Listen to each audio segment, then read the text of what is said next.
आगे बढ़ेंगे और खबर शामिल करेंगे हरीपुर से। नासिर अमीन की रिपोर्ट के मुताबिक जहां पर पुलिस कांस्टेबल की भर्ती का अमल आज दूसरे रोज भी जारी है।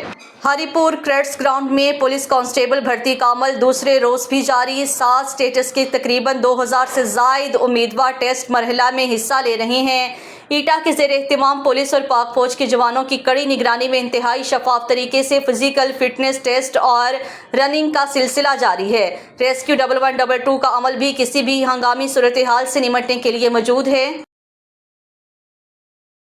हरीपुर में हमारे नुमाइंदे डिप्टी डायरेक्टर एटा रियाज खान के साथ मौजूद हैं। मजीद तफसीलात उनसे जान लेते हैं। जी नासिर अमीन, आगाह कीजिएगा, इस हवाले से क्या तफसीलात हैं आपके पास? जी बिल्कुल, खैबर पख्तूनख्वा के दीगर अजला की तरह ज़िला हरीपुर में भी तकरीबन 7 से 8 पुलिस की भर्ती के लिए कांस्टेबलान की भर्ती का अमल शुरू हो चुका है। आज दूसरा रोज़ है। इस वक्त मैं हरीपुर क्रेड्स ग्राउंड में मौजूद हूँ। यहाँ पे अगर मैं बात करूँ उम्मीदवारों की तो तकरीबन 2100 उम्मीदवार जो हैं वो आज इस टेस्ट में हिस्सा ले रहे हैं। यहाँ पर फिज़िकल टेस्ट के अमल से निकलने के बाद यहाँ पर उम्मीदवार जो हैं वो ग्राउंड में आते हैं, उनका दौड़ होती है और दौड़ के बाद जो उम्मीदवार पास होते हैं उनका मज़ीद फर्दर आगे जो कार्रवाई है वो अमल में लाई जाती है। यहाँ पर डिप्टी डायरेक्टर जो ईटा हैं वो मेरे साथ मौजूद हैं। ये तमाम तर इंतजामात ईटा के ज़ेर एहतमाम किए जा रहे हैं। उनसे बात करते हैं कि वो इस हवाले से क्या कहते हैं। यहाँ पे तकरीबन 2000 प्लस कैंडिडेट थे, इंक्लूडिंग 166 फीमेल। सीटों का तकरीबन 6 या 7 सीटें होंगी भर्ती के लिए, लेकिन ये जो मेरिट होता है ये दिसंबर तक चलते हैं। जितनी भी लोग रिटायर हो जाते हैं तो इस मेरिट लिस्ट से वो कवर करते हैं। हमारा प्लस है, चूंकि मैं डिप्टी डायरेक्टर ईटा हूँ तो हमारा रिस्पॉन्सिबिलिटी इस हद तक होता है कि हम फिजिकल टेस्ट कंडक्ट करते हैं, जिसमें जो लोग क्वालिफाई कर देते हैं इसके बाद उनका रिटन टेस्ट होता है, फिर उसका मेरिट लिस्ट बनता है और वो हम पुलिस डिपार्टमेंट के हवाले कर देता है। आगे फिर इंटरव्यू सारा काम वो मुकम्मल कर लेते हैं।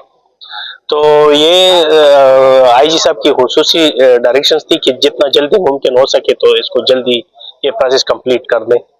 तो हमने कोशिश की है, इसका तकरीबन 1 महीने के अंदर अंदर इनका सारा प्रोसेस कंप्लीट हो। इसमें पेशावर का हो चुका है, बाकी अजला में कल से शुरू हो गया है। 28 को सिमल्टेनियसली खत्म होगा पूरी साथ पुलिस की 1112 की, और जो हमने हायर किया है रिटायर्ड आर्मी की हमारे साथ हेल्प है और काफी कोऑपरेटिव है। यहाँ पे मैं पुलिस की कोऑपरेशन सब काम से पहले आए हैं। सिक्योरिटी के इंतजाम बहुत जबरदस्त है, अप्रिशिएटेबल है। तो मैं डीपीओ साहब, खुसूसन हरीपुर के डीपीओ साहब का भी शुक्रिया अदा करता हूँ, मशकूर हूँ उनका कि उन्होंने हर चीज हमें मैनेज करके दी है। जी बिल्कुल, डिप्टी डायरेक्टर ईटा का ये कहना था कि यहाँ पे हरीपुर पुलिस की जानिब से फुल प्रूफ सिक्योरिटी इंतजाम किए गए हैं। इसके साथ साथ रेस्क्यू 1122 का अमला भी मौजूद है ताकि किसी भी हंगामी जो सूरत हाल है उससे निपटने में आसानी हो। कैमरामैन टीम के साथ नासिर अमीन, MB न्यूज़, हरीपुर।